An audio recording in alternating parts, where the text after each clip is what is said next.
to everyone. At last, I finally graduated. Yeah, girl! Booktuber Isabela Sachi, book collector Isabela Sachi with 1 million subscribers finally graduated and made it to the headlines. Yes. Till this day, it feels like I am laying down with the clouds and asking myself, what comes next? You know, I just graduated a week ago and I've never felt this free from academics. You know what? But eventually, after 4 months or 3 months, I'd have to go and continue my studies. But the question is, where will I continue my studies? Now, that is the question that I'm about to answer. Hopefully, by the end of this series, I'm about to make the greatest decision of my life.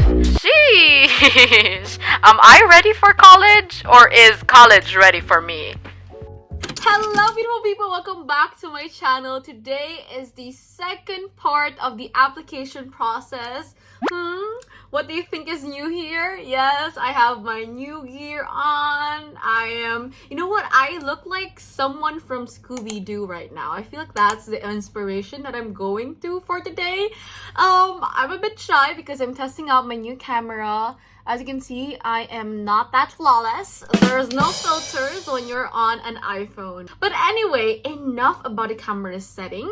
Today, we're going to talk about international applications. So yes, I only did not apply to the schools in the Philippines, but also I applied to universities abroad, such as Australia, Singapore, and in the US. So yes, without further ado, let's get started.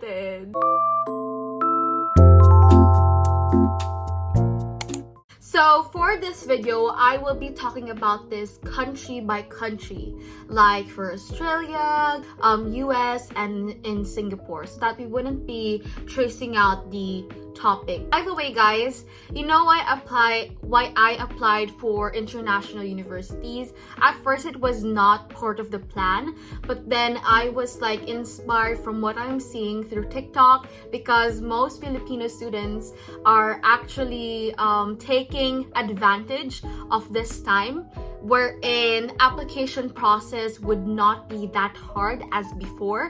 Why? Because number one, college entrance tests during my batch 2022 to 2023 applications were out of the way. So I feel like that's just one barrier. The college entrance test is just one barrier to your application, because some universities, they require you, you have to come in this specific country to take your sets. But during this time, my batch, we are lucky enough not to experience the college entrance test. So that is why I also took advantage from that part, and I managed to apply to certain universities abroad. So starting off with our first country, it will be no other than Australia. So in Australia, it was not really my plan to apply to Australia, not until I saw this TikTok post. You know, us Gen Zs, we are definitely inspired by the ones that we are seeing from TikTok, wherein this is a Filipina student who actually got to Macquarie University with scholarship. And I was like, if she can do that, why can't I? So that starts the journey here. Yes, I applied for Macquarie universities, and while applying for it, I also searched different other universities and colleges that accepts international students. Although I was not successful to applying to other universities because they require quite a lot, such as your IELTS, you need to take SATs, and for some institutions, they won't accept a Filipino high school diploma. So that was just like my problem with that. But as for Macquarie University, I did not have any problems for the Filipino education curriculum, quote unquote. And my process, throughout my entire process, it was just smooth. So the requirements for Macquarie University.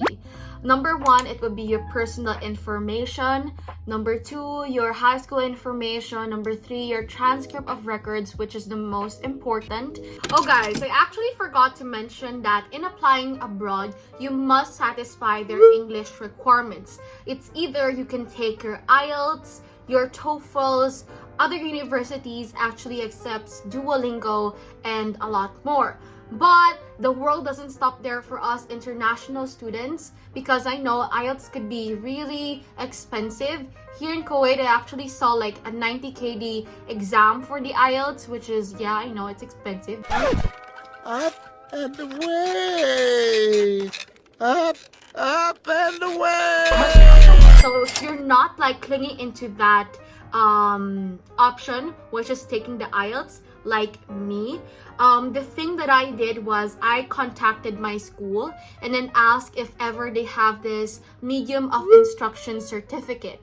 So the MOI certificate is more likely to prove that you studied in a school that English is the primary language. So that is the use of MOI. But I have to say that this certificate wouldn't work to every university, because as I tried this with MACQUARIE University, I submitted my MOI certificate, and then yet after, they still asked me to take my IELTS. So it's just up to you basically on how you will convince the other universities or institutions about your English language. So in MACQUARIE University, I took the course of medical sciences, and if you're going to ask me about the fees, I did not pay for any. Now, for MACQUARIE University, it took time for me to submit my application because I had difficulty in completing all of the certain things that they are asking for. I feel like this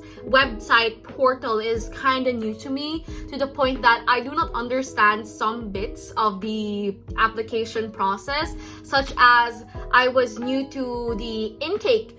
They said that they have the spring intake, the fall intake, or the winter intake. I was confused at some point because in the Philippines, all I know is that whenever you go to college, it always starts in August or September.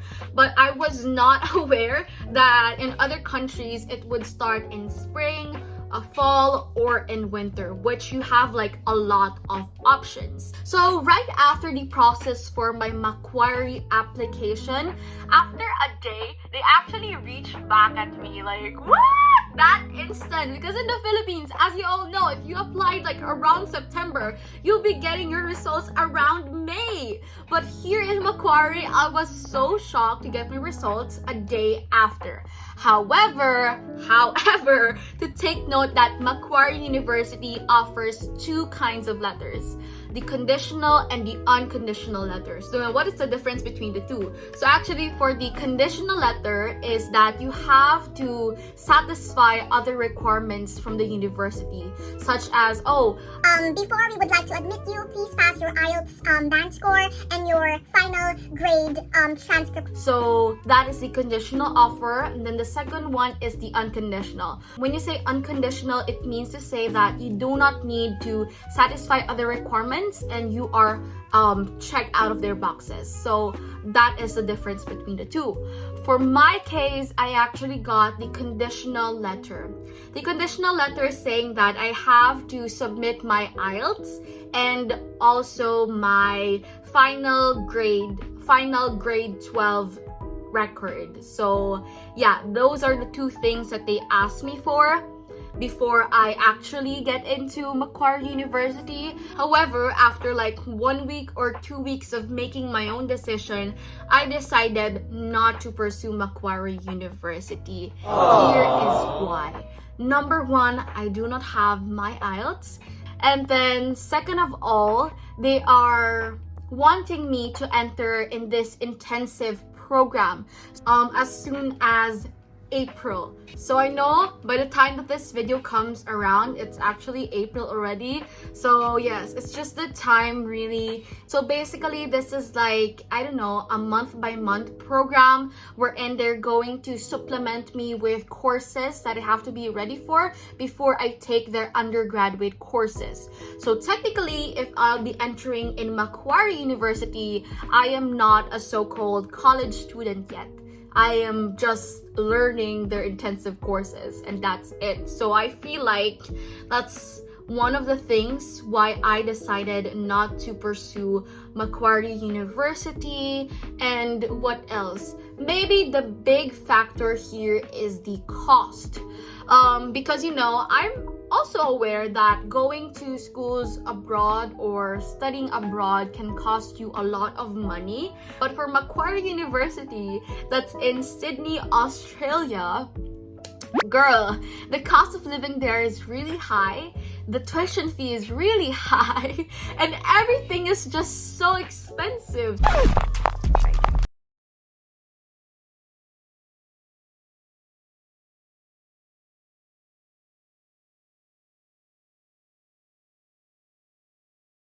Down to our next university, let us jump back to Asia. So I'm going to talk about National University of Singapore. For NUS, you have to be prepared for your passport, your transcript of records, most likely, your SATs or your ACT scores, well, that is optional, and your list of extracurriculars and your essay. They do require you an essay that is more likely about yourself and why do you want to go to NUS. They did not tell me a specific prompt to answer, but you just write your own personal essays for like 2,000 characters maximum. So that is like one of the requirements for NUS.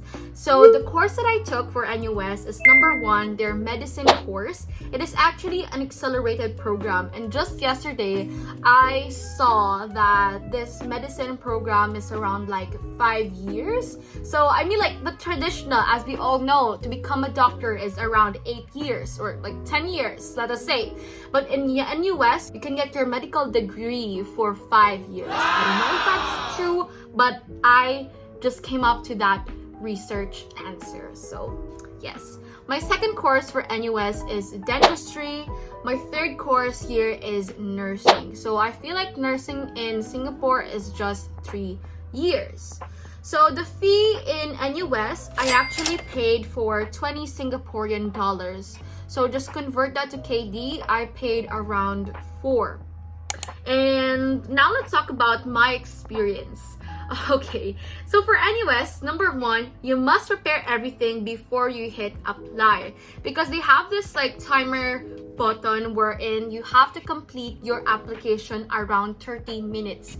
If you did not complete everything under 30 minutes, they will automatically remove your application and then you have to start again. So that's like the thing there. But of course, no pressure. You must take your time. My only advice for NUS is to prepare your essays ahead. So make sure while your application is open, make sure that you have your MS Word document that includes your essays. Just copy it and then paste it on your portal, on the portal. So yes, you have like a 30-minute timer, but do not be pressured. So number 2, the experience in NUS is just simple. They'll be giving you like, you know, the basic steps on how to apply. First things first, you have to fill up your personal information. Second thing, you have to fill up your high school information, and the list just goes on. So it's a very organized and thorough process for the NUS application.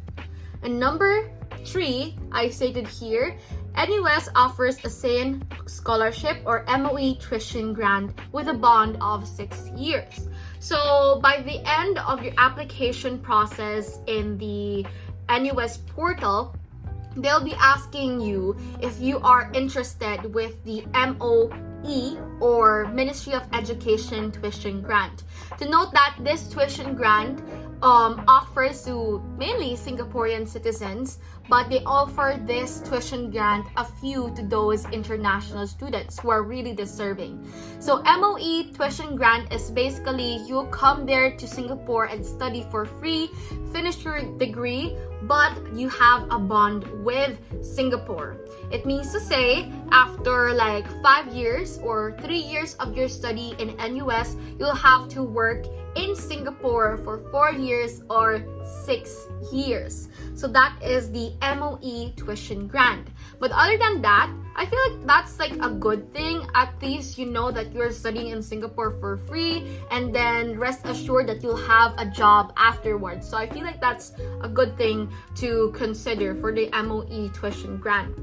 Then they have another scholarship, or that really fits me as an Asian, because they have this like offer for ASEAN scholarships, though you do not have to apply to this separately, because there are some scholarships that you have to apply for separately than your like original application, but in this one you'll be automatically considered if ever you are living or you are a citizen in these countries, mainly ASEAN.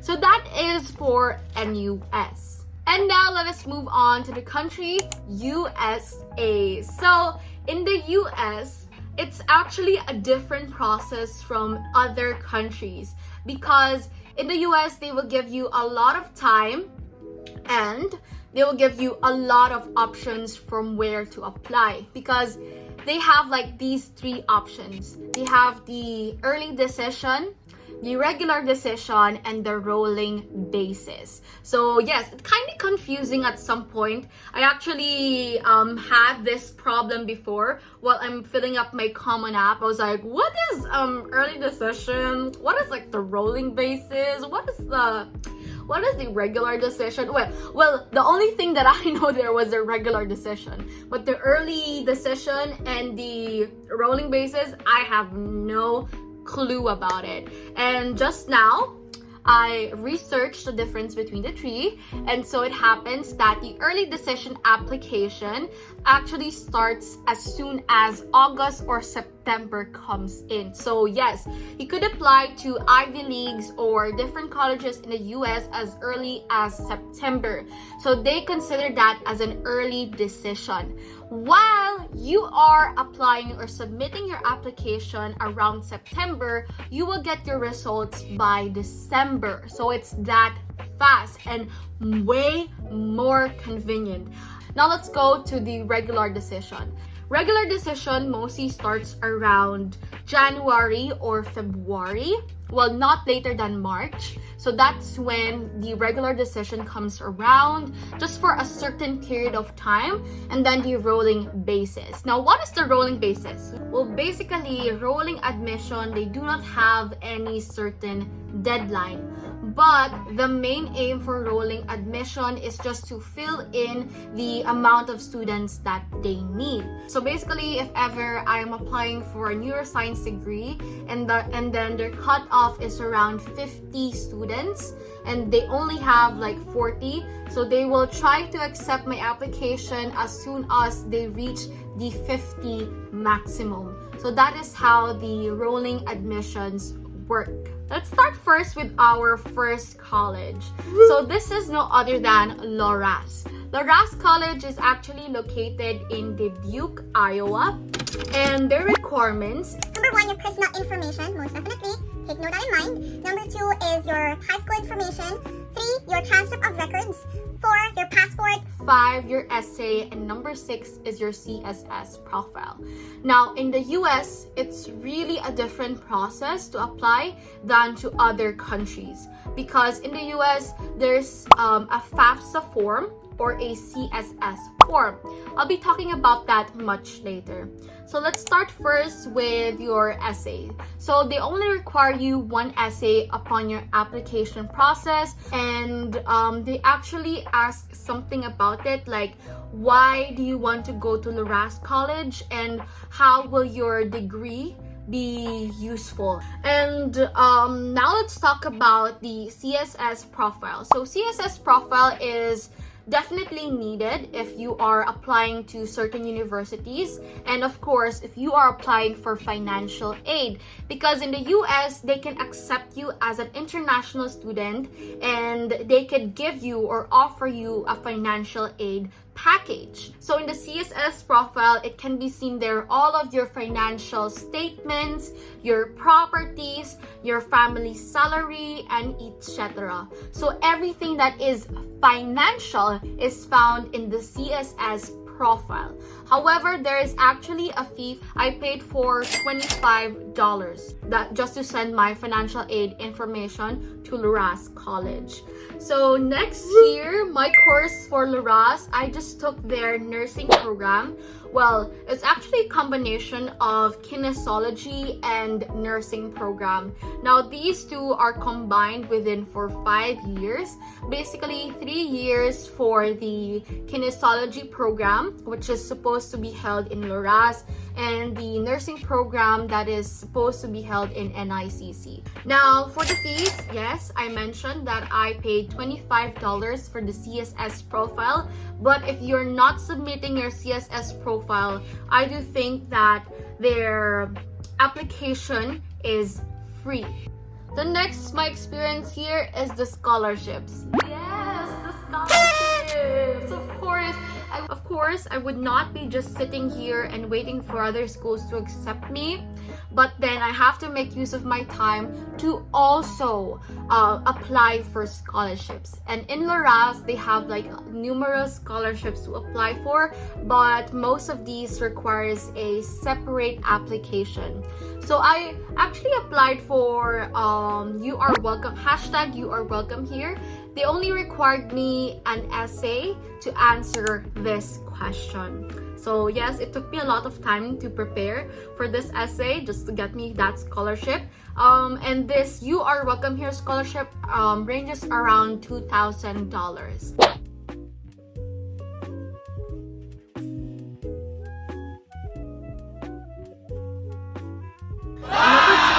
They are very responsive to my queries, which is absolutely true, because in each applicant, they will give you an admissions representative. Now, this admissions representative will actually answer all of your questions and will assist you throughout the application process until whether you get in or not. So that really comes in handy. Now, next, I'll be talking about SLU, St. Louis University. Now, St. Louis University in the US, okay? It's not in the Philippines. So, SLU, I feel like it has the same requirements as LORAS except for the CSS profile. I actually applied to SLU upon the rolling basis, and by that time, their FAFSA or financial aid application already passed. I applied to SLU because of one thing. I applied to SLU because they have a free application. So you wouldn't be having problems about how much the application fee would look like or how much the application fee is. Because yes, I know like part also a barrier to applying to these certain universities is the application fee, because some other would ask for $80 or some other would ask for a $75 application fee. So yeah, but for SLU it is all for free. Yes, and the course I took there is human science. My alternative course is neuroscience. Yes, I am expressing this as a brainly Sachi moment. Neuroscience now. Yeah. Another additional requirement, well, this only applies to St. Louis University in the US, which is the recommendation letter. So I'll just take this opportunity to thank my school counselor, the head of the senior high school department, Sir Romel, if you're watching, gurong vlogger ng Kuwait. Thank you for supplying all of my recommendation letters, and I hope that you already submitted mine. So yes, guys, with the recommendation letter, this one is kind of optional to some universities, but also to the others, they would really need for you to supplement the recommendation letters. So this just range up to 1 or to 2 recommendation letters, so you do not have to worry about it. And that is it, you guys. Thank you so much for watching. And if you haven't checked the first part yet, please do now, most especially if you're a Filipino student who is actually planning to study in the Philippines. So yes, check part 1 out, and there's nothing to say about, but good luck with your application. Oh, and also stay tuned for, oh my gosh, I'm out of age. And also stay tuned for part 3. Now, part 3 is the biggest deal here because I will be showing you guys the application results. Good luck with your application, and as usual, part Bogami will have his cameo. Good luck!